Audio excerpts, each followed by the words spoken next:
오늘 강의의 주제는 트럼프 시대의 도래 그리고 북극 항로 개통에 즈음한 대한민국 국가 대전략.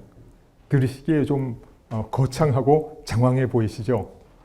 사실 여러분 요즘 걱정이 많지 않으십니까? 많은 사람들이 요즘 한국을 내우 외환의 시대다 이런 얘기를 많이 하죠. 내우가 뭔가? 여러분 지금 정치적인 혼란도 있지만은 정치적인 혼란은 그렇게 오래가지 않습니다.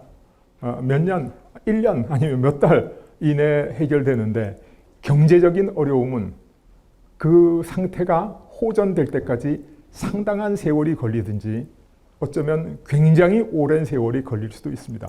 그래서 현재 우리나라는 경제적으로는 저성장 그리고 저출산이라는 심각한 사회 문제 그리고 성장 동력의 상실, 첨단 산업 기술의 위기 이런 여러 가지 어려움들이 악순환을 하면서 이제 우리 경제가 정체 상태를 넘어서서 퇴행하고 있지 않은가라는 우려를 낳고 있습니다. 국제적으로 볼 것 같으면 셰일 혁명이 일어나서 미국이 석유 수입국에서 수출국으로 바뀌니까 이제는 미국의 힘으로 중동의 평화를 유지하고 또 5대양의 항행의 자유를 해야 할 의무를 느끼지 못할 단계에 도달했습니다. 그래서 지금 미국이 세계 경찰 역할을 포기함으로써 각자 도생의 시대가 오고 있다. 이렇게 볼 수 있죠.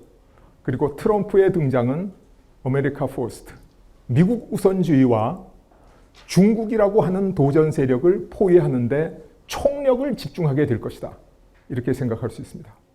뿐만 아니라 지구온난화로 인해서 북극 항로가 녹아내리고 우크라이나 전쟁으로 인해서 러시아가 유럽 국가들과 아주 적대적인 관계, 이 관계가 앞으로도 종전 이후에도 상당히 오랫동안 유지될 것이기 때문에 러시아가 동진하지 않을 수 없고 더구나 녹아내리는 북극 항로를 중심으로 동진하지 않을 수 없고 그럼으로 인해서 한반도를 둘러싸고 있는 4강, 그 중에서 존재감이 가장 미약했던 러시아가 한반도를 중심으로 해서 새로이 강력한 존재감을 드러낼 수 있는 시기가 오지 않았나 그렇게 생각합니다.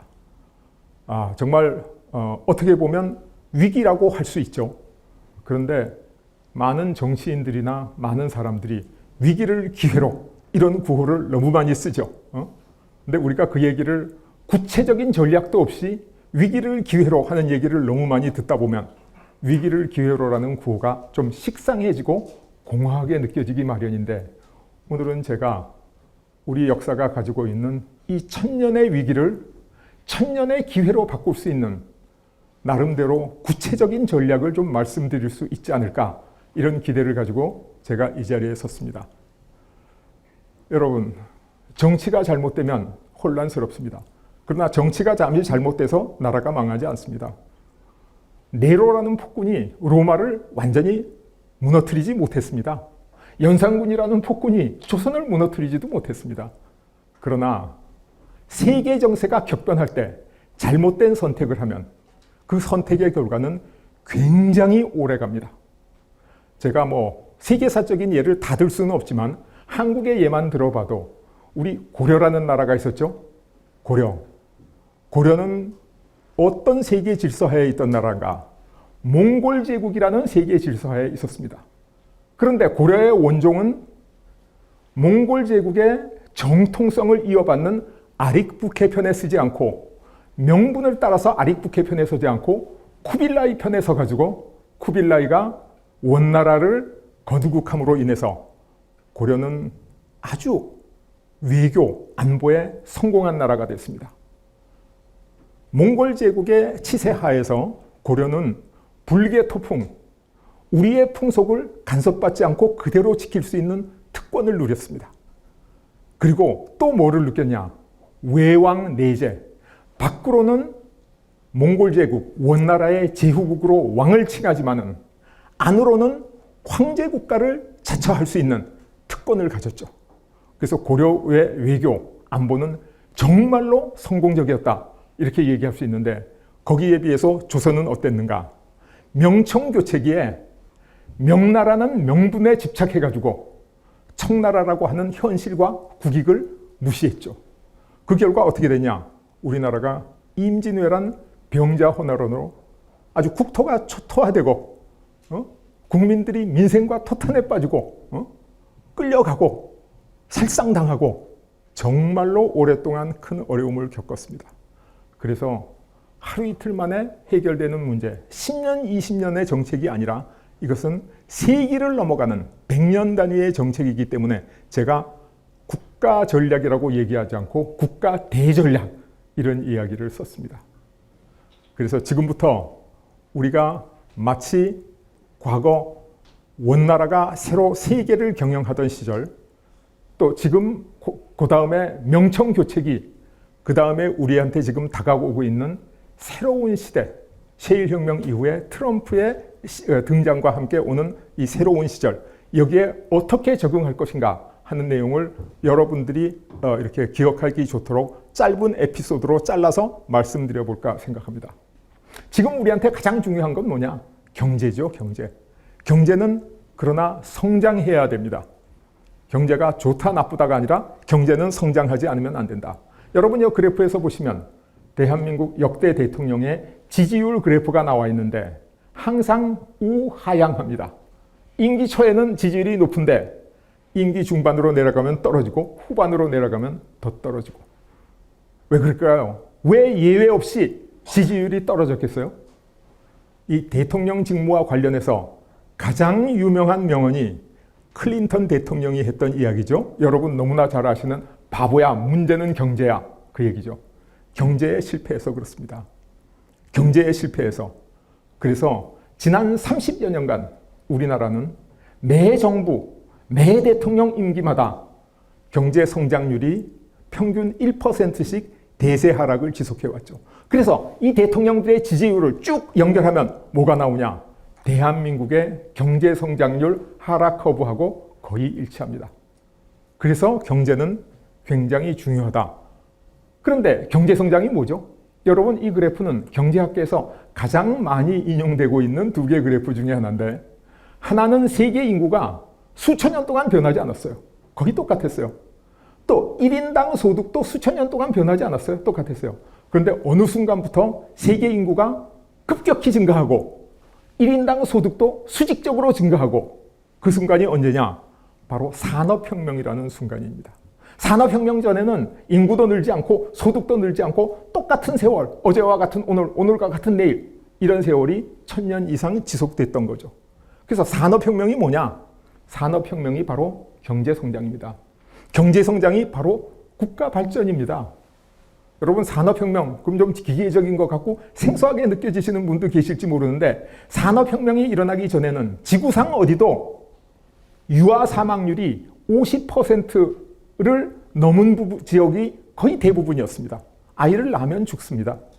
그 다음에 지구상 어디도 평균 수명이 30대 초반, 중반을 넘어간 지역이 없었습니다.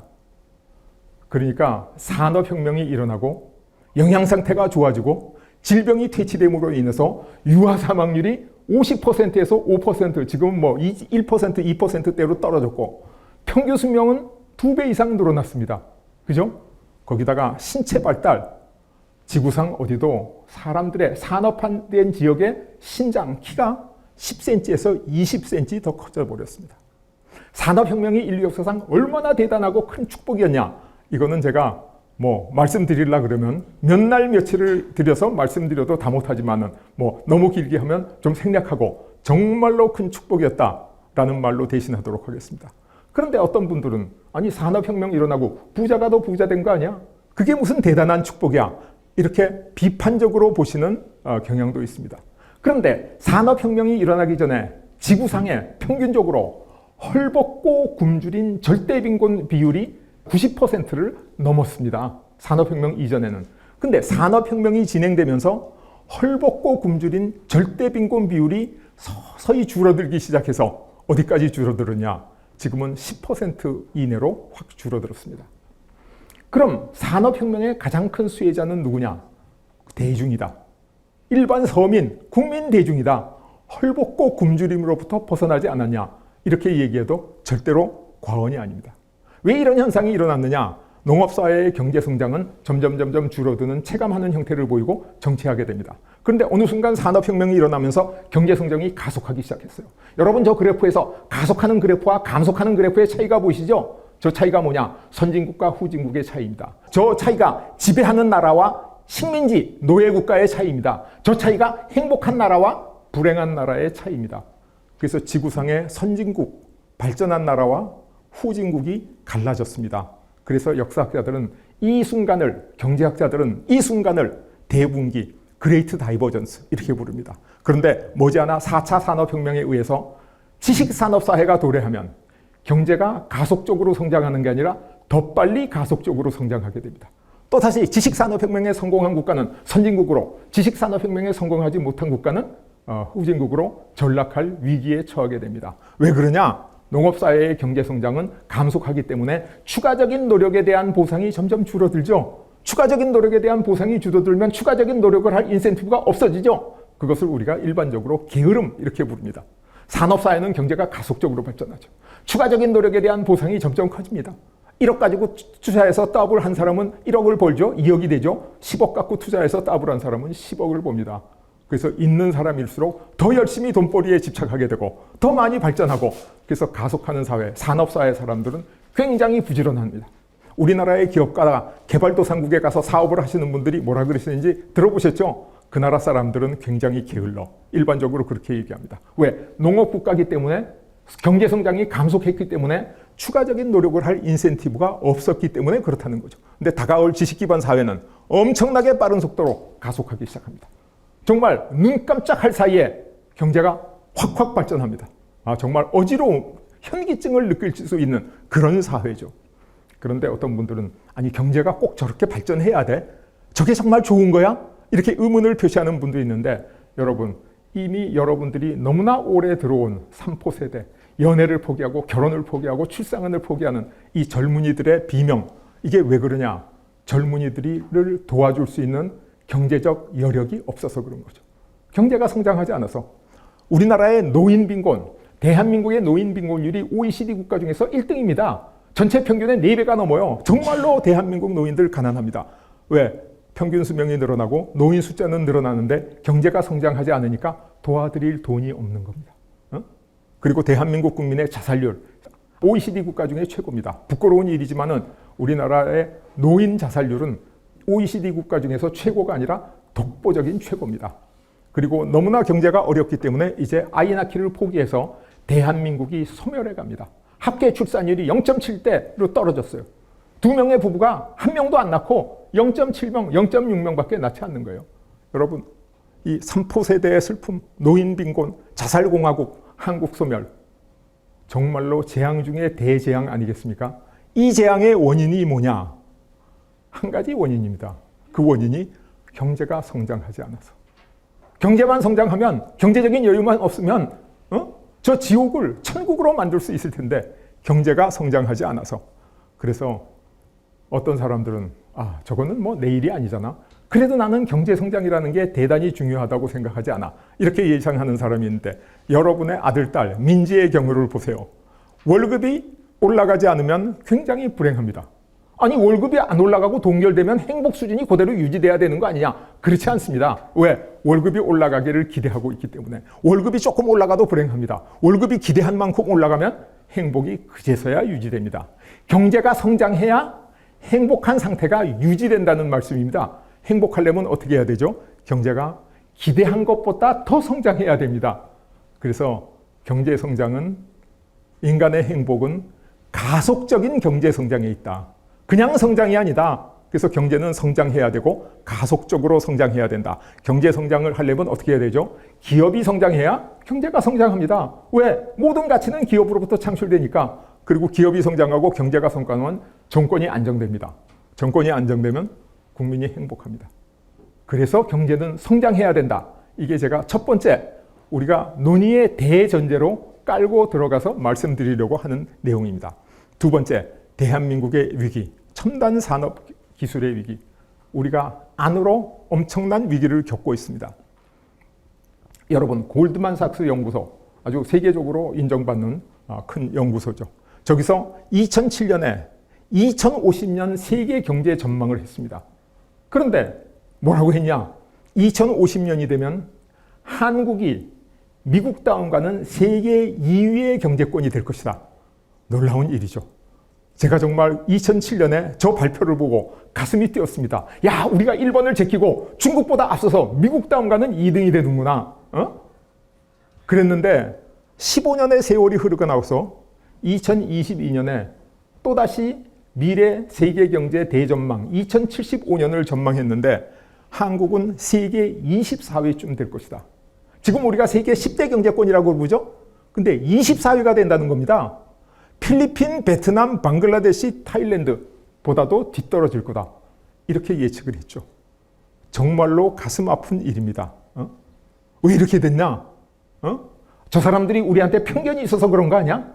우리 한국 경제를 잘 몰라서 그렇지? 우리 한국 사람들이 대학 진학률도 세계적으로 높고 열심히 일하고 훌륭한데 저게 말이 돼? 우리가 필리핀보다 더 떨어져? 우리가 베트남보다 뒤떨어져? 절대로 용납할 수 없어. 이렇게 얘기한 사람이 있는데 그렇지 않습니다. 저거는 객관적인 사실입니다. 왜 객관적인 사실이냐? 아까도 한번 말씀드렸듯이 우리가 세계 2위가 아니고 24위가 되는 이유는 지난 30년간 6개 정부를 통해서 매 대통령 임기마다 우리나라의 경제 성장률이 1%씩 대세 하락을 예외 없이 지속해 왔기 때문입니다. 진보 정부 하에서도 하락했고 보수 정부 하에서도 하락했고 대한민국의 경제 성장률은 대세 하락을 지속하고 있습니다. 저 경제 성장률이 하락한다는 건 무슨 뜻이죠? 성장 동력이 식어간다는 이야기입니다. 새로운 성장 동력이 나타나지 않고 있다는 이야기죠. 그래서 우리나라는 경제가 지금 정체기를 넘어서 쇠퇴기에 접어든 것이 아닌가라는 우려까지 낳고 있습니다. 자, 그러면 저 사람들이 어떤 이유로 한국 경제를 저렇게 비관적으로 예측했을까? 첫 번째 이유는 우리나라의 극초저출산. 저출산이 부부 2명 이하의 아이를 낳으면 저출산인데 1.3명 이하를 낳는 것을 초저출산이라고 불렀어요. 그 이하는 없어. 존재하지 않아. 근데 우리는 초저출산의 반밖에 안 되는 0.7명대로 내려가고 있다. 그래서 저는 그걸 극초저출산 이렇게 불렀어요. 아이가 태어나지 않으면 젊은이들이 없으면 첨단 기술이고 뭐고 있을 거리가 없죠. 배울 사람도 없고 이걸 발전시킬 사람도 없고 그 다음에 우리가 자랑하고 있는 반도체 배터리 같은 첨단 제조업 이미 배터리는 중국이 우리를 앞섰고 반도체 중에서도 시스템 반도체, 파운더리를 제외한 오직 메모리, D램에서만 우리가 박빙의 우위를 겨우 유지하고 있는데 저것도 지금 선진국의 반격과 개도국의 추격으로 언제 따라잡힐지 모른다. 한국이 자랑할 수 있는 첨단 기술 분야는 곧 하나도 없어진다 그런 얘기입니다. 세 번째로는 플랫폼 산업이라든가 인공지능이라든가 디지털 혁신 분야에 한국의 역량이 굉장히 뒤떨어지고 있다. 저거는 한국의 문제점이 아닙니다. 미국을 제외한 전 세계가 그렇습니다. 유럽도 그렇고 일본도 그렇고 다만 중국이 14억 인구를 배경으로 저것을 따라가려고 좀 애를 쓰고 있을 따름이죠. 저게 바로 이유입니다. 아니 그럼 과거에 우리나라 성장했을 때는 왜 그렇게 성장했다 그랬냐? 그때는 대한민국이 교육열이 굉장히 높아서 한국 사람들이 교육을 많이 받아서 그랬다. 그게 모방경제 시대 때 앞으로 따라갈 때는 좋았는데 창의적인 교육이 못 됐기 때문에 그 교육열이 그 높은 학력이 그 세계 최고의 대학 진학률이 우리나라 경제의 장애 요소로 등장하고 있다는 겁니다. 그 당시에 우리가 자랑하던 첨단 기술 혁신, 선진국의 기술을 막 모방하고 뒤따라갈 때 그 능력이 이제는 새로운 창의적인 기술로 발전하지 못하는 장애 요소로 작용하고 있고 그 당시에 효율적인 정책이 지금은 비효율적인 정책으로 전락하고 있기 때문에 장점은 다 사라지고 단점만 나타나서 우리 경제가 지금 이렇게 어려워졌다. 이렇게 얘기할 수 있죠. 초저출산. 지금부터 10년도 되기 더 전에 훨씬 더 전에 대한민국 젊은이들이 비명을 지르기 시작했습니다. 절규하기 시작했어요. 뭐라고 비명을 짓냐냐? 몸으로 보여주는 비명입니다. 말로 하는 비명보다 행동으로 보여주는 비명이 훨씬 더 처절하고 더 무서운 비명이죠. 연애를 포기하고 결혼을 포기하고 출산을 포기하고 대한민국 젊은이들이 얼마나 괴로웠으면 얼마나 아팠으면 인간의 원초적인 본능 동물적인 본능, 연애와 인생의 보금자리인 결혼과 생명체의 재생산, 자손 번식이라는 본능마저도 포기하게 했을까? 대한민국 젊은이들 정말 힘들었습니다. 그런데 기성세대들이 어떻게 반응했는가? 기성세대들이 라떼는 말이야.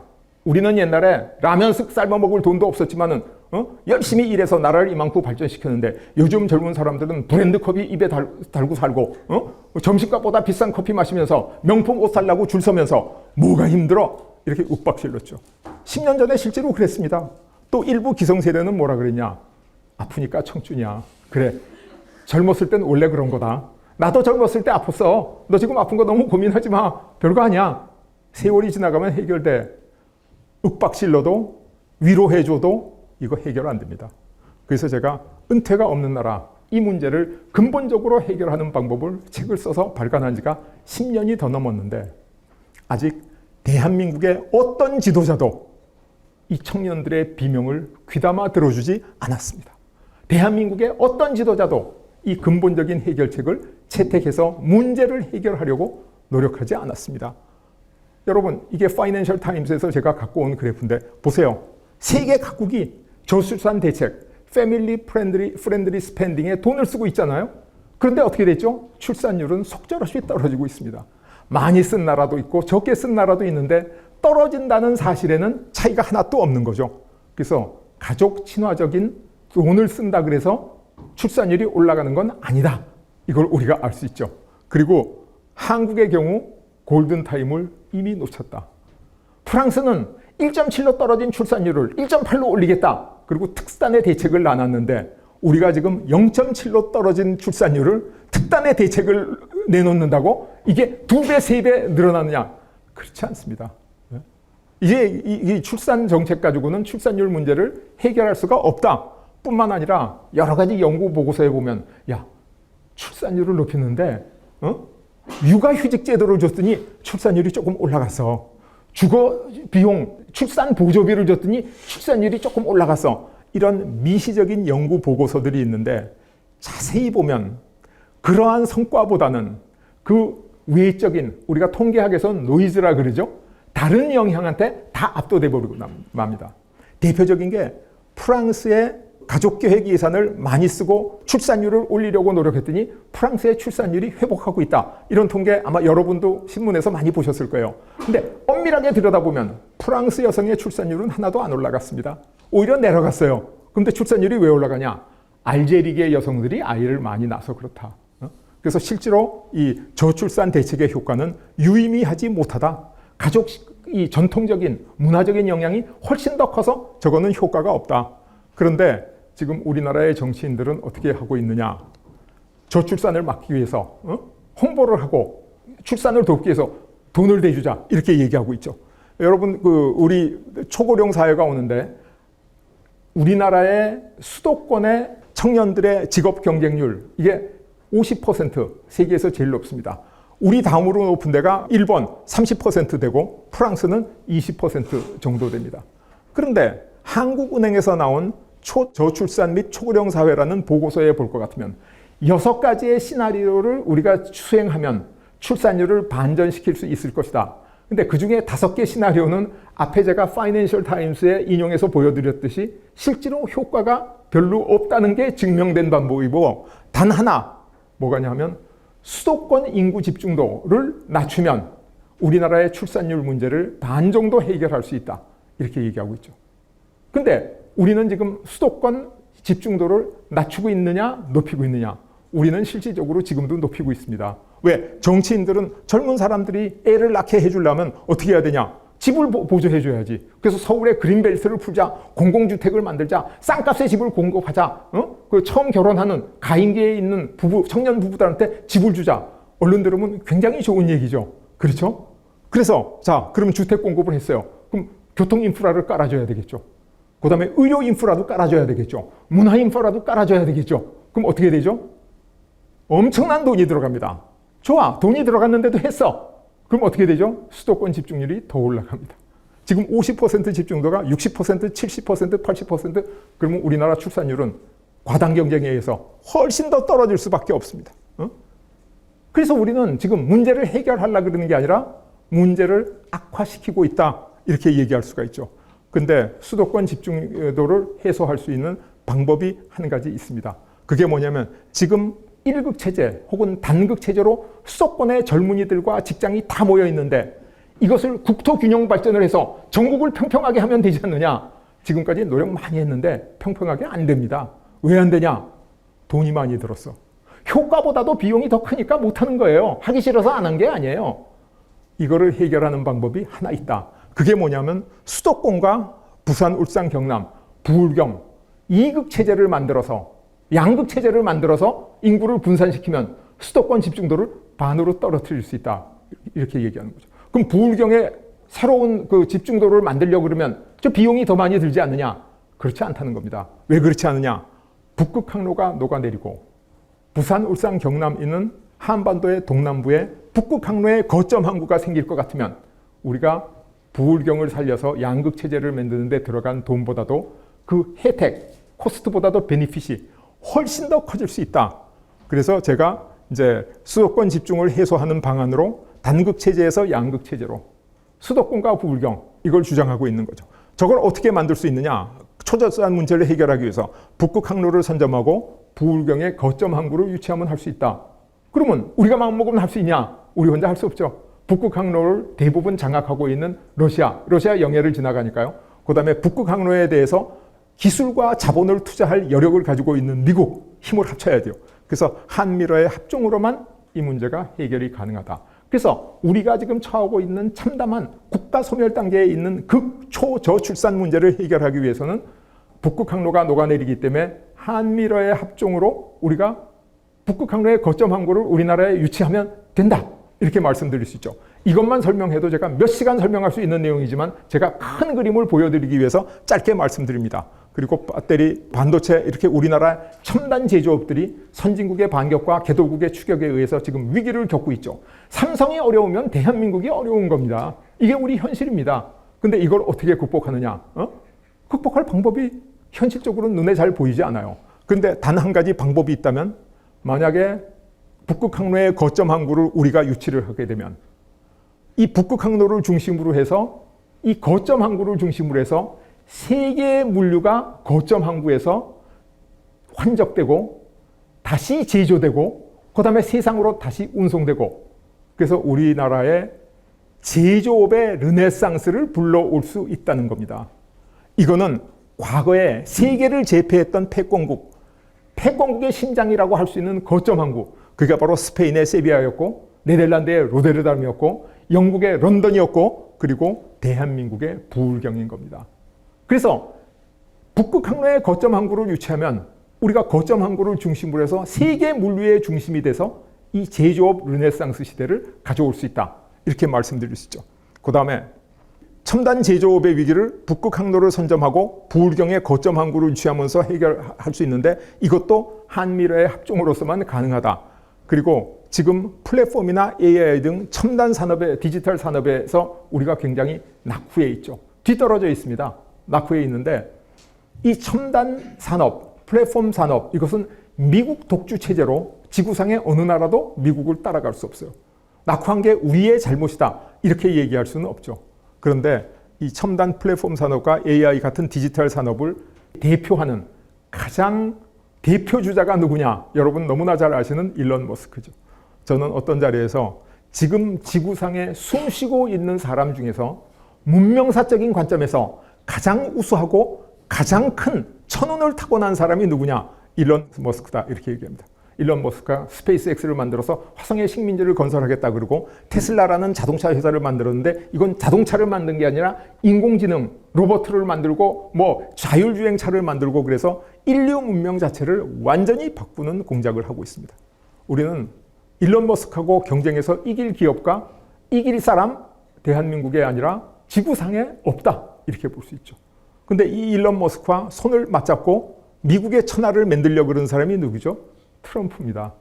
트럼프가 바로 아메리카 퍼스트 그리고 트럼프의 목표는 중국이라고 하는 도전자, 중국을 포위함으로써 미국의 장래를 공고히 하는, 확고하게 하는 목표를 가지고 있어요. 그럼 트럼프가 중국을 포위하기 위해서는 누구의 도움이 필요하죠? 중국 포위 거의 다 됐잖아요. 그런데 위쪽이 터져 있습니다. 러시아 우크라이나 전쟁으로 지금 공조 체제를 유지하고 있는 중국이죠. 러시아가 중국에 에너지를 공급하고 식량을 공급하는 한 미국이 중국 포위 전략은 성공하기가 어렵죠. 그래서 바로 푸틴 이 세 사람입니다. 그래서 인류 문명의 변곡점, 어떤 바틀렉, 이것을 풀 수 있는 세 사람, 현재 살아있는 사람으로 세 사람이 일론 머스크와 트럼프와 푸틴이 아닌가 이렇게 생각하죠. 일론 머스크와 트럼프와 함께 하고 있는 게 뭐죠? 화성의 기지를 건설하겠다는 겁니다. 지구 생태계가 위험해질 수 있으니까 화성에 가서 생태계를 만들겠다. 놀라운 계획이죠. 정말 그 파이오니어 이런 말로도 부족할 정도. 근데 이게 일론 머스크와 미국이 해낼 수 있는 일이고 할 것이라고 기대되는 일인데, 만약에 우리가 미국과 러시아를 설득해서 시베리아를 개발할 수 있다면, 시베리아 개발에 앞서 들어갈 수 있다면, 여러분 화성과 시베리아를 보세요. 시베리아 저 동토입니다. 1300만 평방킬로미터, 미국 전체하고도 3분의 1이 더 있는 것 같은 광대한 땅이 동토, 얼음이 얼려져서 사람이 거의 살지 않고 버려져 있죠. 화성에는 지구 자기장이 없습니다. 그래서 테라포밍을 해서 자기장을 만들어야 된다는 거예요. 화성에는 이 화성이 좀 작은 천체이기 때문에 이 중력이 작아가지고 대기가 거의 날아가고 대기가 존재하지 않습니다. 산소 하나도 없습니다. 근데 거기 대기를 다시 만들어야 된다는 거예요. 물도 이미 하나도 없어져서 저 지하에 있을지 모른다는 물을 찾아내야 된다는 거예요. 일론 머스크가 아무리 천재고 아무리 대단한 사람이지만은 일론 머스크가 화성을 테라포밍해서 사람 살기 좋은 땅을 만드는 게 쉽겠습니까? 아니면 우리가 시베리아로 올라가서 동토, 얼음 땅을 개척하는 게 쉽겠습니까? 시베리아는 대기도 다 있고 청정한 공기도 있고 여름 되면 익기도 잘하고 다만 얼어있을 다름이에요. 근데 이게 지구온난화로 지금 녹아내리고 있는 거예요. 그러니까 우리가 트럼프와 미국과 아니면 일론 머스크와 1대1의 경쟁을 해서는 이길 방법이 전혀 없다. 불가능하다. 그러나 우리가 목표를 딴 데로 돌려서 일론 머스크가 화성에 갈 때 우리가 시베리아로 가면 우리가 일론 머스크를 이길 수 있다. 저는 이렇게 단언하고 있죠. 그래서 첨단 디지털 산업에 낙후한 것을 어디서 찾아야 되느냐? 첨단 디지털 산업에서 우리가 완전히 소외되지 않도록 뒤따라는 가야죠. 뒤따라는 가야 되는데 우리는 북극 항로를 선점하고 시베리아 개발 선도를 하면 그럼 우리가 일론 머스크보다 훨씬 더 큰 실리를 쉽게 취할 수 있다. 저는 그렇게 확신합니다. 이것도 뭘로 가능하냐? 한미러의 합종으로 가능하다. 이렇게 얘기할 수 있죠. 제가 지금 결론을 말씀드리면 우리가 처한 정말 절체절명의 위기, 극초저출산율, 이거 뭘로 해결할 수 있냐? 북극 항구, 거점 항구로 확보함으로써 한미러의 합종으로 해결할 수 있다. 그 다음에 우리가 가지고 있는 반도체 배터리 등 첨단 제조업의 위기 어떻게 해결할 수 있냐? 북극 항로 거점 항구로 확보하고 한미러의 합종으로 해결할 수 있다. 그리고 우리가 플랫폼 산업, AI 등 첨단 산업에서 아주 혁신해서 낙후해 있는 것, 이걸 어떻게 보상받을 수 있냐? 우리가 북극 항로 시베리아로 진출해가지고 이걸 한미러의 합종을 통해서 해결할 수 있다 하는 게 제 주장입니다. 그럼 이어서 대한민국의 위기 중에 국내적 위기 말고 조금 더 국제적인 위기, 지정학적 위기와 국제 정치적 위기에 대해서 말씀드려 볼까 생각합니다. 여러분, 지금 우리는 남방 항로, 수에즈 운하 항로를 주로 이용하고 있습니다. 근데 이 남방 항로에는 여러 가지 위험이 불안 요소들이 산재하고 있습니다. 중국과 대만 간에 전쟁이 일어날지 모르고, 그 다음에 중국과 일본, 중국과 필리핀 간에 영토 분쟁, 스카보로 섬, 이런 섬들 분쟁이 지금 굉장히 많죠. 거기다가 말라카 해협은 적체돼 있고, 인도양을 지나서 가면 호르무스 해협의 위험이 있고, 소말리아 해적도 있고, 중동이 불안하고, 이게 불안투성이에요. 정말로 어렵습니다. 근데 북극 항로가 녹아내리면 대부분이 러시아 영향권 안에 있기 때문에, 단일 세력권 안에 있기 때문에 굉장히 안전하다. 그래서 북극 항로는 안전 항해가 가능하다. 남방 항로처럼 위험하지 않다. 이런 얘기죠. 거기다가 이 거리는 굉장히 짧습니다. 약 30% 거리가 절감되니까 운송 시간도 30% 절감되고 5,000km 정도 빨리 갈 수 있겠다. 부산에서 로데르담까지를 기준으로 했을 때 그렇다는 이야기입니다. 그리고 지금 당장은 경제성이 없지만은 앞으로 머지않은 장래에 북극 항로가 녹아내리고 우리가 전용선을 개발하면 남방 항로보다 훨씬 더 경제성을 높일 수 있다. 이렇게 얘기할 수 있죠. 근데 이 문제를 보여주는 대표적인 정보 중에 하나가 만약에 중국과 대만 간의 양안 전쟁이 벌어진다면 가장 큰 피해자는 대만이 되겠죠. 두 번째 큰 피해자가 한국이 될 거라는 거예요. 한국은 참전 안 하는데 왜 한국이 가장 큰 피해자지? 그 이유는 한국으로 들어가는 석유, 가스, 원자재가 대부분 대만 해협을 통해서 들어옵니다. 한국이 수출하는 상품이 대부분 대만 해협을 통해서 수출됩니다. 그래야 말라카 해협으로 이렇게 다 내려가고 있죠. 그래서 우리는 굉장히 위험한 처지 안에 있다. 안보적인 위기하에 있다. 그런데 만약에 남방 항로가 막힌다 하더라도 북극 항로가 터지면 어떻게 되죠? 우리가 이 지정학적 위기로부터 벗어날 수 있다. 이렇게 얘기할 수 있습니다. 무슨 말인지 아시겠죠? 지금은 정말 한국이 위험합니다. 왜? 항로 하나에 우리 한국의 목숨을 걸고 있기 때문에. 근데 이 항로가 막히면 우리 경제는 괴멸될 텐데 북극 항로가 열리면 우리는 남방 항로가 막히면 북극 항로로 가면 된다. 이렇게 얘기해서 지정학적 안보 위기를 해결할 수 있는 게 북극 항로다. 그리고 이제 국제정치적 안보 위기를 말씀드리면 한국의 어려움은 코리아 패싱으로부터 탄생했다. 이렇게 얘기해도 과언이 아니죠. 한반도가 분단될 때 한국은 테이블 위에서 우리의 의견을 제출할 기회조차 없이 우리와 관계없이 열강들이 한반도를 38선을 거서 나눠 갖기로 결정한 거예요. 그게 코리아 패싱의 시초입니다. 그런데 지금 어떻게 돼 있냐? 한반도를 둘러싸이는 사강들 사이에 한국과 북한이 있는데 북한은 우리보다 존재감이 더 없지만은 한국도 존재감이 없다. 그래서 코리아 패싱이 일상화될 수가 있다는 얘기입니다. 근데 우리도 대단한 나라야. 대한민국의 일인데 우리한테 안 물으면 돼. 우리가 아무리 그렇게 주장해도 실제로 그렇게 되지는 않습니다. 그 역사를 보여주면 1882년에 조선과 미국 사이에 조미수호 통상조약이 맺어졌는데 초대 대사, 그 당시에는 특명정권공사로 부임한 파울이 뭐라고 보고서를 보냈냐. 한국에는 쌀과 소가죽이 조금 있고 사람 머리털하고 전복 껍데기 같은 상품이 있다. 이 보고서를 받은 미국에서 전복 껍데기하고 사람 머리털 같은 상품을 가진 나라는 나라가 아니다. 그래서 특명정권공사를 변리공사로 낮췄어요. 대사급을 공사급으로 금방 낮춰버렸어요. 그리고 후임자 발령을 안 내버렸어요. 그 얘기는 뭐냐면 미국이 조선을 외교적으로 버린 겁니다. 단교한 거예요. 말만 단교라 안 했지 실질적이 단교한 거예요. 그리고 나서 20년 세월이 흐른 다음에 여러분들이 너무나 잘 아시는 카츠라 테프트 협약이 맺어져서 미국은 일본의 조선 지배를 승인하고 일본은 미국의 필리핀 지배를 승인한다. 그게 정치적인 문제가 아니라 20년 전에 우리나라가 이미 전략적 가치가 없다는 게 증명됐기 때문이다. 이렇게 얘기할 수 있죠. 그리고 2차 대전이 끝나고 우리가 독립했습니다. 독립하고 한반도에 진주했던 미군들이 철수했습니다. 그리고 나서 발표한 게 뭐냐? 에치슨 덕트린. 여러분 기억하시죠? 미국의 극동방위선은 알류산 열도에서 일본과 오키나와 필리핀을 포함한다. 그 얘기는 뭐죠? 한국과 대만은 포함되어 있지 않다. 이게 발표되자마자 북괴가 이제 미국이 한국을 방위하지 않겠구나. 남침을 시도했습니다. 그래서 한국전쟁이 터졌습니다. 한국전쟁이 터지자 어떻게 했냐면 미군이 다시 돌아왔죠. 그래서 메카더 장군이 인천 상륙해가지고 우리 수도 서울이 회복됐죠. 미국의 오판에 의해서 에치슨 라인이 발표되고 오판을 인정하고 다시 파병한 거냐? 천만의 말씀입니다. 내용은 그렇지 않습니다. 국제정치학자들이 얘기하고 시카고 대학의 브루스 커밍스 교수가 주장하는 바에 의하면 미군의 한국전 참전은 전략적 가치와 무관하다. 아니 전략적 가치와 무관한데 왜 3만 6천 명이 목숨을 잃고 10만 명이 다치는 전쟁에 미군들이 와서 희생했는가?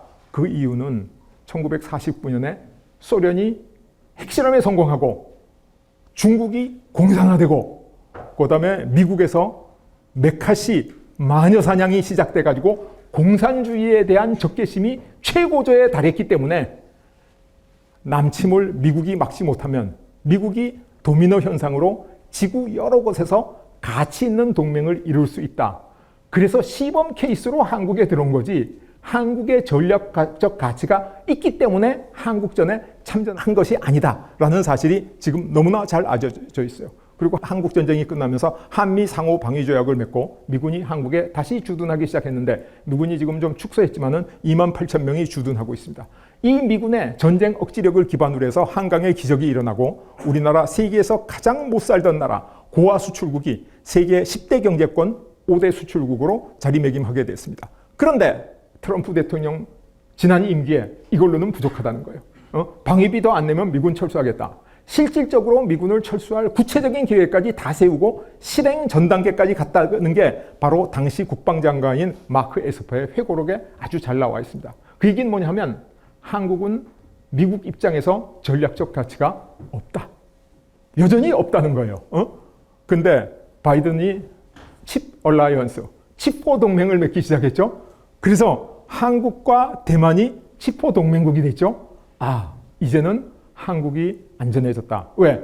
미국이 한국과 대만의 방위를 책임지지 않을 거냐? 그런데 사실은 그렇지 않습니다. 미국이 방위하려고 그런 것은 한국과 대만이 아니라 삼성, 하이닉스, TSMC 같은 반도체 회사들이라는 거예요. 그래서 미국 학자들, 전략 전문가들이 뭐라 그러냐면 만약에 중국이 대만을 접수하게 되면 대만에 있는 TSMC를 완전히 폭파해서 분해해버려라. 그 얘기는 한국에 대해서도 응용될 수 있는, 적용될 수 있는 이야기겠죠. 그래서 한국의 전략적 가치는 우리가 안전하지 않다. 가치가 있다고 우리가 주장해도 실제로 가치를 인정받을 수 없다.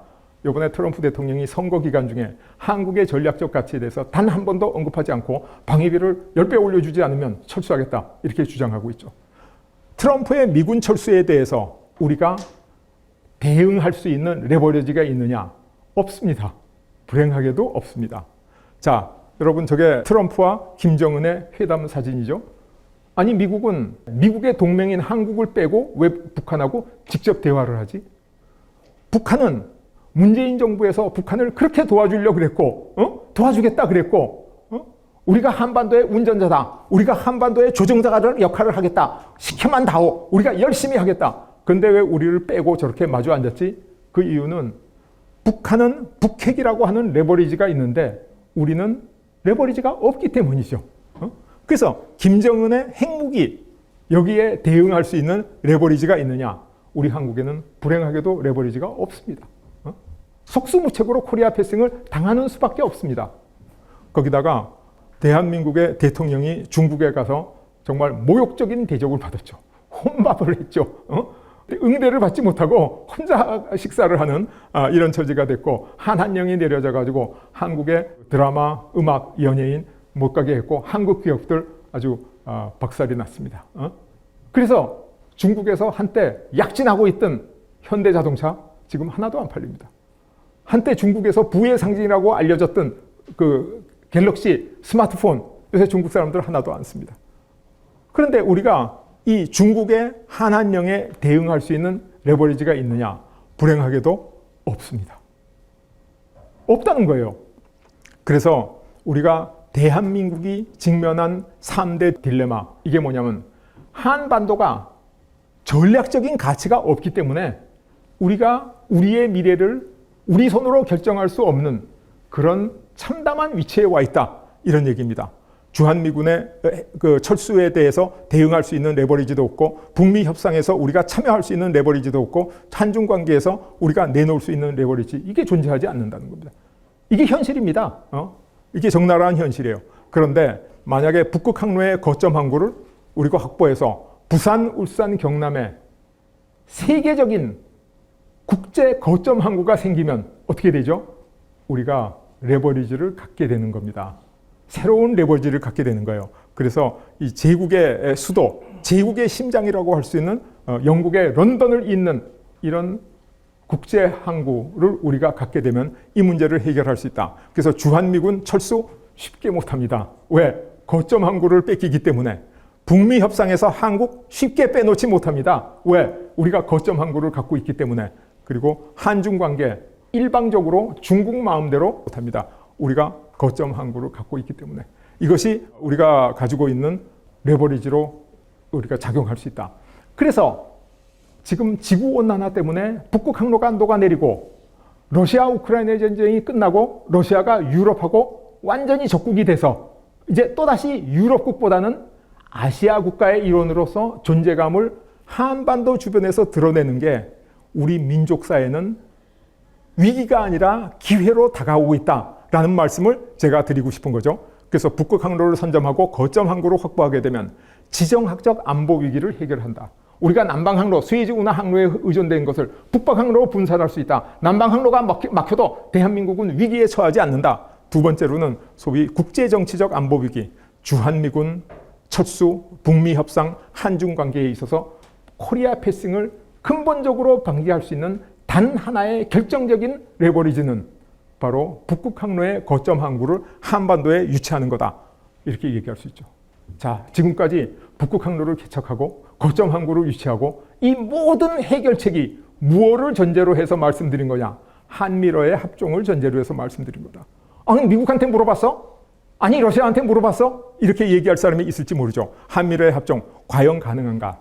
여러분, 국제정치에 있어서 세력의 다툼을 두키디데스의 함정 이렇게 얘기하죠. 스파르타라고 하는 나라가 있었는데 아테네 도전자가 점점 커오니까 더 크기 전에 싹을 잘라야 되겠다. 그래서 스파르타가 아테네를 친 것. 이게 필로포네소스 전쟁의 두키디데스의 함정이다. 이렇게 부르죠. 이거 아주 원시적인 얘기입니다. 동네 꼬마들이 골목대장이 있었는데 새로 이사 온 애가 오면 저놈이 나한테 도전할지 모르니까 내가 한번 붙어봐야 되겠어. 내가 혼을 내줘야 나한테 도전하지 못하지. 그런데 1등하고 2등하고 싸우면 1등이 이길 확률이 높지만은 100% 이기지는 못하죠. 이긴다 하더라도 상당한 상처를 입고 이기겠죠. 앵글로 아메리칸들은 훨씬 더 스마트합니다. 그래서 영국이 제일 먼저 썼던 정책이 뭐냐? 프랑스의 도전을 막기 위해서 프랑스와 직접 싸우면 이길 수 있었겠죠. 그러나 엄청난 피해를 받고 이길 수 있을 겁니다. 영국은 그렇게 하지 않고 대불동맹, 프랑스 옆에 있는 나라들을 모아가지고 대불란서 동맹을 맺어서 프랑스와 싸우는 국가에는 무조건 원조를 하든지 군대를 보내든지 그래가지고 프랑스를 더 크지 못하도록 제약했죠. 그래서 어떻게 되냐? 프랑스가 더 이상 영국에 도전할 수 없는 2등국으로 고착되고 나서 다시 신흥 러시아가 이렇게 세력권을 넓히기 시작하니까 러시아를 제3국들하고 협조해가지고 봉쇄한 것을 그레이트 게임 이렇게 부릅니다. 그러니까 앵글로 아메리칸의 세계 경영 절장은 두키디데스의 함정이 아니라 1등국이 3등국의 협력을 받아서 2등국을 제압하는 거죠. 2등국, 3등국이 힘을 합쳐서 1등국하고 싸우면 이길 수도 있겠지만 질 수도 있겠죠. 1등국하고 3등국이 힘을 합쳐서 2등국하고 싸우면 무조건 이기죠. 그럴 수밖에 없지 않겠어요? 당연히 그렇죠. 이게 바로 뭐라고 부르냐? 킨들버거의 함정 이렇게 부릅니다. 킨들버거는 구체적으로 이렇게 말하지는 않았어요. 그러나 킨들버거가 제일 처음에 구상한 게 뭐냐면 마샬 플랜이에요. 그리고 그 다음에 미국이 했던 일본을 규제하기 위한 수출 자율 규제 플라자 합의, 그리고 그 다음에 미국이 중국을 규제하기 위해서 무역과 첨단 기술을 현재 규제하고 있는 상황. 이게 전부 마샬 플랜하고 똑같이 1등하고 3등이 힘을 합쳐서 2등을 끌어안치는 계획이죠. 그래서 이것을 도표로 그려보면 미국이 과거의 적국이던 독일과 일본을 부흥시켜서 공산권 소련을 양쪽에서 압박해가지고 소련을 몰락시켜가지고 공산권이 붕괴가 됐죠. 이게 바로 킨들버거의 함정입니다. 그 다음에 일본이 미국에 도전하기 시작했죠. 일본의 경제력이 너무 커져가지고 1980년대에는 미국을 거의 앞섰어요. 동경도를 팔면 미국 전체를 사고도 남는다. 그럴 정도였잖아요. 그래서 미국이 일본을 봉쇄하기 위해서 한국하고 대만의 기업들을 살렸죠. 만약에 플라자 합의가 없었고 일본의 자동차 반도체 수출 자율 규제가 없었으면 한국의 삼성 반도체도 한국의 현대 자동차도 지금처럼 크지를 못했습니다. 미국의 힘에 의해서 우리가 커나갈 수 있는 여지가 마련되는 거죠. 지금 중국을 규제하기 위해서 치포 동맹, 한국, 일본, 대만을 묶어서 중국을 협공하고 있습니다. 이게 강대국의 과점 패권 전략입니다. 독점 혼자 다 하려고 그러면 너무 힘드니까 과점 100% 이길 수 있는 과점 패권 전략이다. 여기에 비해서 강소국 한국의 과점 패권 전략은 어떻게 되냐? 한국이 우리 앞으로 경쟁하고 있는 선진국 EU와 일본이 있습니다. 우리가 경쟁하는 나라들이죠. 우리를 뒤쫓는 나라 중국과 개도국이 있습니다. 중국은 많은 측면에서 한국을 이미 앞서가지고 2군으로 들어갔어요. 그런데 한국은 앞으로는 2군, 뒤로는 4군 경쟁하고 있죠. 그런데 이 2군, EU하고 일본은 앞으로 미국과 경쟁하고 있고 중국하고 개도국은 뒤로 러시아와 남미 같은 자원 수출국과 경쟁하고 있잖아요. 그럼 우리가 여기서 성공할 수 있는 방법은 뭐냐? 바로 중국과 일본을 견제하기 위해서 1군, 3군, 5군을 묶어서 함께 협력하면 우리가 이 경쟁에서 이길 수 있는 거죠. 1군, 3군, 5군을 묶어서. 근데 이게 성공할 수밖에 없어요. 왜 성공할 수밖에 없냐? 미국의 1.3 전략하고 한국의 1.35 전략이 톱니바퀴처럼 딱 100% 맞물려서 돌아갈 것이기 때문이다. 이렇게 얘기할 수 있죠. 아니, 일본하고 중국은 5,000년 동안 우리 옆에 있었던 이웃 국가인데 일본하고 중국을 너무 적대시하는 게 아닌가 이렇게 생각하시는 분들이 있는데, 여러분, 한국 제품 중에서 세계 어디 가도 일정 수준 이상의 이 인정을 받고 소비가 되고 있는 상품을 두 개 꼽으라면 삼성 스마트폰하고 현대 자동차입니다. 그렇죠? 아프리카에 가도 아라비아에 가도 유럽에 가도 세계에서 인정받는데 유독 일본하고 중국에서만 이 두 개가 다 안 팔리고 있습니다. 여러분, 그 시장 점유율 보세요. 굉장히 낮아요. 그건 자연스러운 현상이 아닙니다. 일본과 중국이 한국을 경쟁자로 적대시하고 있다는 겁니다. 우리는 일본과 중국을 더 적대시할 필요는 없지만 최소한의 상응하는 조치도 취하지 않는 것은 이것은 이적행위다. 아주 잘못하는 거다. 그래서 제가 1.35 전략에 일본과 중국을 적대시하자는 게 아니라 일본과 중국이 하는 만큼 상응하는 조치 정도는 취하고 넘어가야 우리가 이길 수 있지, 착하다 그래서 훌륭한 게 아닙니다. 그냥 잘못 착한 것은 아주 바보라고 얘기할 수 있죠. 근데 한미러의 합종, 왜 미국인가? 여러분, 미국이라고 하는 나라는 아주 특별한 나라입니다. 군사력 세계 1위입니다. 영국이 세계를 지배한 전략을 2+3 스탠다드라 그러는데 그게 뭐냐면 2등국의 해군과 3등국의 해군을 언제든지 힘을 합쳐도 영국이 이길 수 있다. 이게 2+3인데 지금 미국의 국방력은 2등부터 10등까지를 다 합친 것보다도 더 강합니다. 거기다가 미국의 경제력은 세계 1위입니다. 계산상으로 보면 중국이 미국을 멀지 않아 앞설 거예요. 중국은 5% 성장하고 미국은 2, 3% 성장하니까. 그런데 중국은 계산상으로 미국을 앞서도 실질적으로 앞서지 못합니다. 왜? 총생산으로 14억 인구를 먹이고 입히고 나면 쓸 돈이 별로 남지 않아요. 그러니까 양적으로 보면 중국이 더 커질 수 있어. 경제의 질적으로 보면 중국이 미국 따라가려면 멀어도 한참 멀었습니다. 거기다가 모든 첨단 기술력, 미국이 첨단 기술을 끄주면 세계가 멎습니다. 반도체, 자동차, 배터리, 모든 첨단 기술, 원천 기술을 미국이 거의 다 독식하고 있어요. 그래서 미국은 상류를 장악하고 있기 때문에 하류하고 싸우면서 절대로 지지 않는다. 거기다가 한국전쟁 때 함께 싸웠고 월남전쟁 때 함께 싸웠고 지금 한국의 미군 해외 단일 기지 중에 최대의 기지가 캠프 험프리스에 있습니다. 아까도 말씀드렸지만 레건 대통령이 플라자 합의로 엔화의 환율을 2배로 올려가지고 일본 상품을 값을 2배로 올리지 않았으면 오늘날 한국의 현대자동차도 삼성전자도 있을 수 없었다라는 얘기를 다시 한번 드리고, 트럼프가 시작한 중국 포위 전략 바이든이 이어받아서 거의 그대로 했습니다. 다시 트럼프가 이어받아서 더 강하게 할 겁니다.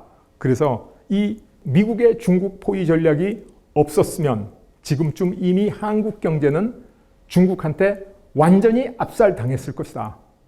그런데 미국이 지금 중국을 압박하고 있기 때문에 한국이 당분간 박빙의 비교 우위를 유지할 수 있다.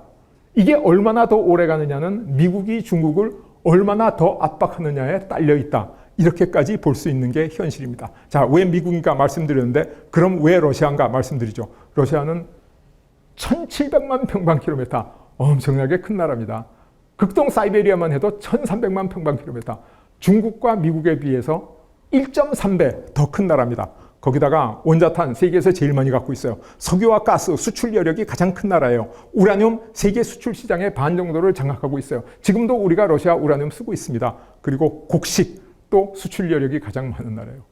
한국이 이 세상에서 가장 필요로 한 나라를 하나 꼽으라면 러시아입니다. 러시아만 있으면 우리는 잘 살 수 있습니다. 러시아가 있는 건 한국이 하나도 없습니다. 또 한국이 있는 건 러시아가 하나도 없습니다. 이거 정말로 천생연분의 궁합이다. 이렇게 얘기할 수 있죠. 정말로 서로가 필요로 하는 나라입니다. 그래서 미국의 중국 포위 전략, 이 1.3 전략, 이게 미국의 불가피한 선택이다. 이거 아니고는 중국 포위를 할 수 없어요. 그 다음에 북극 항로를 개통시키고 러시아 자원을 수출하려 그러면 이게 러시아의 불가피한 선택입니다. 전쟁 끝나면 러시아는 빨리 극동으로 와서 북극 항로를 통해서 석유, 가스, 곡식 팔지 않으면 러시아 경제가 존재할 수 없습니다. 그리고 우리는 스웨즈 항로의 적체와 남중국해의 갈등 때문에 한국의 불가피한 선택이다. 이게 세 나라의 불가피한 선택이 합쳐지면 어떻게 되겠어요? 완전한 성공을 이루죠. 그런데 여기 문제가 있습니다.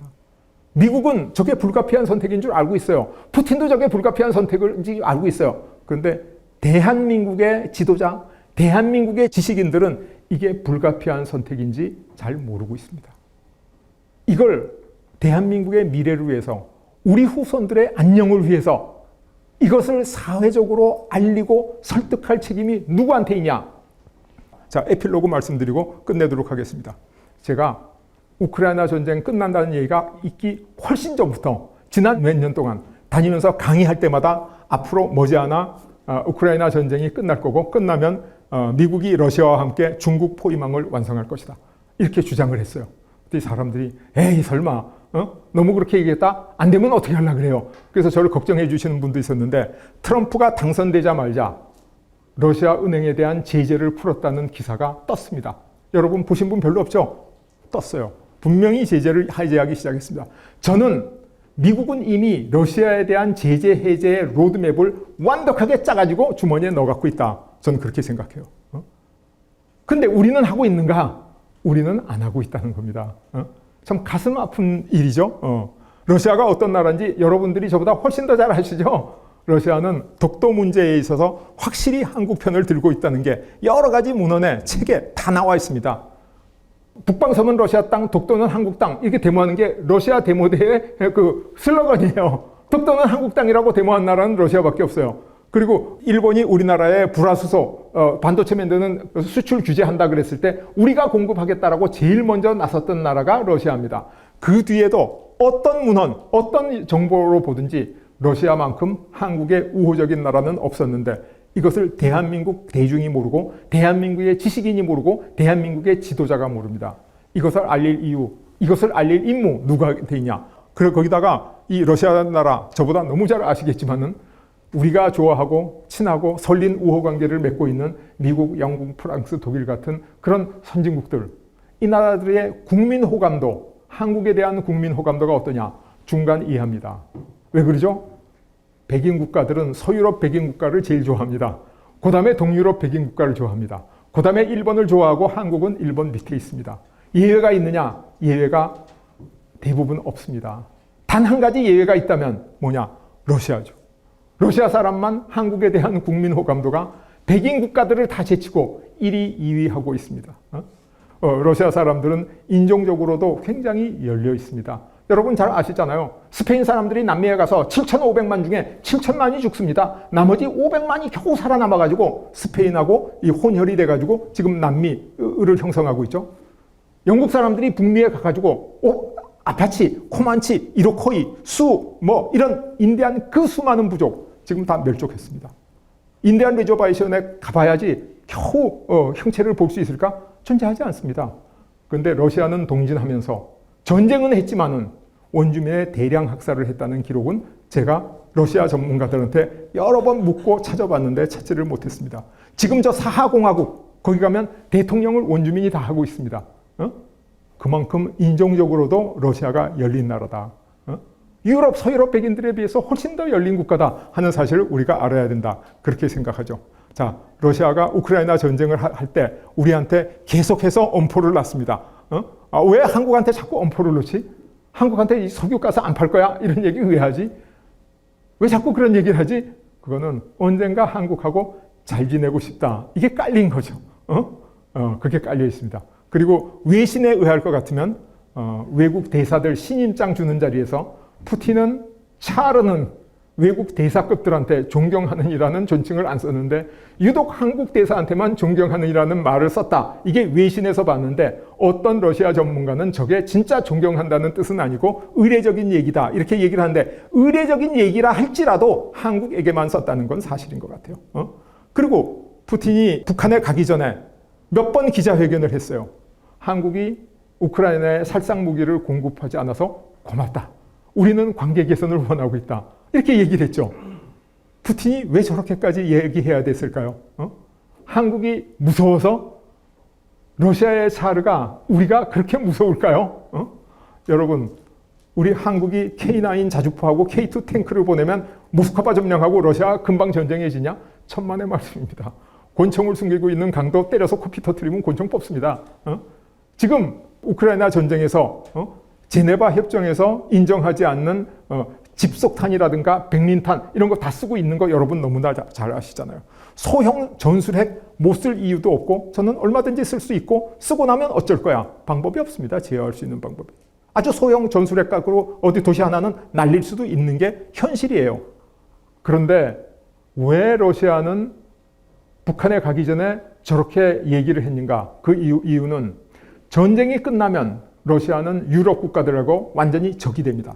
한 세대, 형제가 죽고 자매가 죽었기 때문에 한 세대가 지나기 전에는 다시 관계 개선하기가 어려워요. 그래서 역사적으로 우크라이나 전쟁은 러시아가 유럽 국가에서부터 아시아 국가로 바뀌는 결정적인 계기가 된다. 그런데 동쪽으로 오면 일본은 북방선부터 시작해가지고 아주 미래의 적국이죠. 일본의 우익들은 저 사하린, 거기 그 오호츠크, 캄차카 이거 다 일본 영토다 이렇게 주장하는 우익들이 지금도 있고 그 얘기가 요시다 쇼인이라는 군국주의 주장자의 그 책 속에 다 나와 있어요. 러시아 사람도 그거 다 알아요. 그 다음에 중국은 인구가 14억, 러시아는 1억 4천만, 인구가 10배 넘어. 중국 사람들이 슬슬 걸어 들어오면 러시아가 중국 다 된다는 걸 러시아도 알고 있어요. 그래서 러시아는 중국을 견제하고 일본을 견제해야 돼. 그럼 유일하게 협력해야 될 상대는 어디냐? 우리 한국밖에 없어요. 앞에서도 말씀드렸지. 우리 입장에서도 그렇지만 러시아 입장에서도 한국과 러시아는 너무 좋은 파트너예요. 왜? 러시아가 없는 건 다 갖고 있고 러시아가 있는 건 하나도 없기 때문에. 거기다가 추가로 한국은 남북한을 합쳐도 인구가 7천만 밖에 안 돼. 러시아 반밖에 안 돼. 한국을 아무리 키워줘도 러시아한테 위협이 되지 않기 때문에 러시아는 한국하고 관계 개선을 하려고 정말로 애쓰고 있다라고 저는 확실히 생각합니다. 저는 그렇게 읽었어요. 내가 지금 급해서 북한에는 가지만은 너희 너무 걱정하지 마라. 이런 사인을 보낸 거다. 저는 그렇게 생각하죠. 그리고 푸틴이 북한하고 전략적 동반자 협정을 맺었잖아요. 전략적 동반자 협정을 맺은 게 우리한테 위협이다. 이제 한국을 러시아가 쳐들어올지도 모른다. 이렇게 생각하는 사람은 정말 국제관계에 대해서 이해 자체가 부족한 사람들입니다. 러시아가 뭐가 아쉬워가지고 내려오겠어요. 땅이 1700만 평방킬로미터나 있는데 그 넓은 연해내주 그 위에 있는 시베리아가 다 있는데 뭐하러 땅을 더 차지하려고 그러겠어요. 러시아가 북한하고 전략적 동반자 동맹을 맺은 이유는 제가 이해하기에는 이제 북극 항로가 러시아의 생명선인데 북극 항로가 러시아의 영해를 지나서 한반도 남단으로 내려올 때 만약에 북한을 통해서 중국이 군항을 조차하든지 세력권을 동해에 형성하면 러시아의 생명선인 북극 항로를 차단할 수 있는 거죠. 그거는 잠재적인 적이 내 목에다가 칼을 대고 있는 거나 마찬가지다. 그래서 중국이 만약에 북한의 동해안에 어떤 세력권을 형성하려고 그러면 러시아가 좌시하지 않고 러시아의 미래의 이익인 북극 항로를 수호하겠다는 결연한 의지의 표현이다. 저는 그렇게 주장하죠. 그럼 러시아가 북극 항로를 사수하면 누가 제일 좋죠? 러시아 다음으로 우리한테 제일 유리합니다. 왜? 북극 항로 협상을 러시아하고만 하면 되죠. 중국의 세력권이 형성되면 우리가 중국하고 협상하고 그 다음에 러시아하고 협상해야 되는 거예요. 중간에 장벽이 생기니까. 그리고 지금도 보면 러시아는 원자력 쇄빙선을 계속 만들고 있습니다. 전쟁하면서 지금 무기가 부족해서 북한에 가서 무기 구걸까지 하면서 왜 원자력 쇄빙선을 만들고 있죠? 어차피 전쟁은 곧 끝날 테니까 전쟁 끝나면 빨리 북극 항로를 통해서 동진하지 않으면 안 된다. 이게 저 사람들의 푸틴의 생각이다. 이런 면에서 보면 푸틴은 인간적으로는 어떤 사람인지 몰라요. 굉장히 냉정하고 잔인하고 그럴진 몰라도 지도자라서는 세계의 지도자 중에 한 명이다. 국가의 미래, 민족의 미래를 보는 지도자다. 이렇게 이야기할 수 있죠. 그래서 지금 강대국이 지금 세계를 제패하고 지금 미국이 아메리카 포스트 그래서 세계를 좌지우지하고 여기서 중국과 러시아와 막 세계 각 세력이 각자 도생을 하고 있는데 이 인간 사회의 법칙은 대자연의 섭리를 벗어날 수가 없어요. 그래서 대자연의 법칙은 인간 사회에서도 적용이 된다는 거죠. 그래서 그 뉴턴의 가속도의 법칙, 운동 법칙에 의할 것 같으면 힘이라고 하는 것은 질량 곱하기 가속도로 나온다. 근데 우리는 질량이 작은 나라 아니에요? 질량이 반이면 가속도를 2배 이상 하면 더 큰 힘을 낼 수 있죠. 질량이 10분의 1이면 가속도를 10배 이상 하면 더 큰 힘을 낼 수 있죠. 근데 가속도를 어떻게 해야죠? 빨리빨리. 그래서 우리가 빨리 더 빨리 전략으로 우리가 선진국, 강대국과 경쟁할 수 있다는 겁니다. 빨리 해야 됩니다. 미국보다 10배 빨리 해야 돼요. 일본보다 4배, 5배 빨리 해야 돼요. 그렇지 않으면 우리가 경쟁에서 다진다. 그래서 북극 항로를 선점하고 거점 항구를 확보하자. 빨리 해야 됩니다. 그리고 러시아 자원을 확보하고 안보 역량을 확보하자. 이것도 빨리 해야 됩니다. 그리고 서방 국적 기업이 떠난 러시아 진출을 서둘러야 된다. 지금 대한민국 정부, 대한민국 기업인 우크라이나 복구 사업에 들어가겠다고 협회 만들고 야단이 났어요. 여러분, 우크라이나에서 이 복구 사업에 우리 몫이 있습니까? 영국, 프랑스, 독일이 핵심적인 복구 사업 다 가져가고 우리 몫은 없어요. 우리가 하려면 폴란드 같은 나라에 하청으로 들어가야 되는데 거기 하나도 수익성이 있는 거 없습니다. 그게 첫 번째고, 두 번째는 러시아가 이 동부 점령지 돈바스 이 산업 지역을 절대로 내놓지 않습니다. 그러면 이 우크라이나가 갖고 있는 농업 지역은 복구할 게 별로 없어요. 생활시설, 발전소 이런 거밖에 없는데 진짜 이 동부 러시아가 점령하고 있는 이 지역에 복구할 게 너무너무 많은 거예요. 그래서 러시아 복구 사업이 우크라이나 복구 사업보다 훨씬 더 큰 시장이다. 이게 분명하죠. 거기다가 더 큰 시장은 러시아 국내 시장입니다. 러시아에서 미국이라든가 서방 국적 기업이 다 떠났죠. 한국의 현대자동차도 나왔고 삼성전자도 나왔죠. 못 돌아가죠 지금. 그래서 중국하고 러시아 기업이 그 큰 시장을 독식하고 있는데, 우리가 만약 빨리 돌아가면 러시아하고 중국 기업하고는 경쟁해서 우리가 얼마든지 이길 수 있어요. 이게 엄청난 시장으로 우리를 기다리고 있는데 이 시장을 우리가 못 보고 있다는 겁니다. 그래서 저는 제가 존경하는 사람의 리스트 중에 뺄 수 없는 정말로 중요한 분이 윈스턴 처칠 경입니다. 24만 평방킬로미터, 한반도만한 크기의 돌섬을 가지고 대영 제국의 영광을 마지막으로 실현해서 2차 대전을 승리로 이끈 처칠, 정말로 위대한 지도자죠. 이 지도자의 명언 중에 하나가 뭐냐면, 비관론자는 모든 기회에서 어려움을 찾아내고 낙관론자는 모든 어려움에서 기회를 찾아낸다.